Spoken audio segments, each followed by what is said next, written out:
Nos villes sont de plus en plus chaudes. Bâtiments, climatisation, déplacements routiers et activités industrielles génèrent de la chaleur qui modifie le bilan énergétique des centres urbains, ce qui n'est pas sans conséquence sur l'environnement et la santé des habitants. Comment rendre nos villes plus durables? Le projet de recherche européen Urban Fluxes a peut-être la réponse.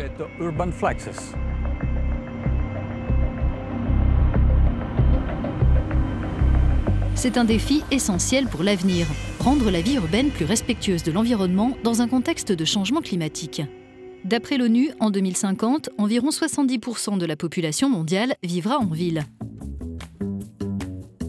D'où l'importance de contrôler et de mieux gérer, en particulier les flux de chaleur générés par les activités citadines. Le projet Urban Fluxes est important parce que pour la première fois, et notamment grâce aux données satellitaires, on peut évaluer le bilan énergétique et sa répartition dans le temps. On peut aussi identifier localement les différents endroits où il y a de fortes concentrations de chaleur et des émissions élevées de chaleur causées par l'activité humaine. Ici, à Héraclion, en Crète, on observe les conditions environnementales au sol grâce à plusieurs types de stations météo installées dans des lieux stratégiques de la ville. Grâce à ce système, on reçoit des indications dans notre laboratoire par Internet. On peut avoir des informations en temps réel sur les flux de chaleur au niveau de la ville. Ensuite, on les compare avec les données des satellites et au final, on élabore une évaluation générale.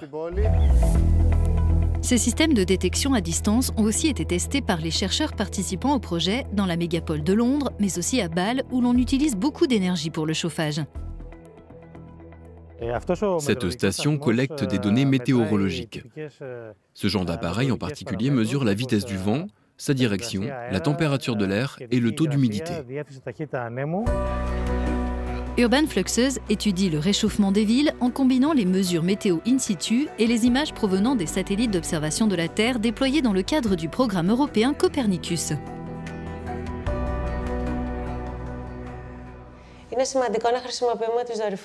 C'est très important d'utiliser les satellites. Tout d'abord parce qu'ils nous permettent de voir la répartition des températures au sol. Ensuite, grâce aux satellites Sentinelle-2 et 3, on peut vérifier et surveiller ces températures plusieurs fois par jour. Globalement, les villes se réchauffent plus vite que la planète dans son ensemble.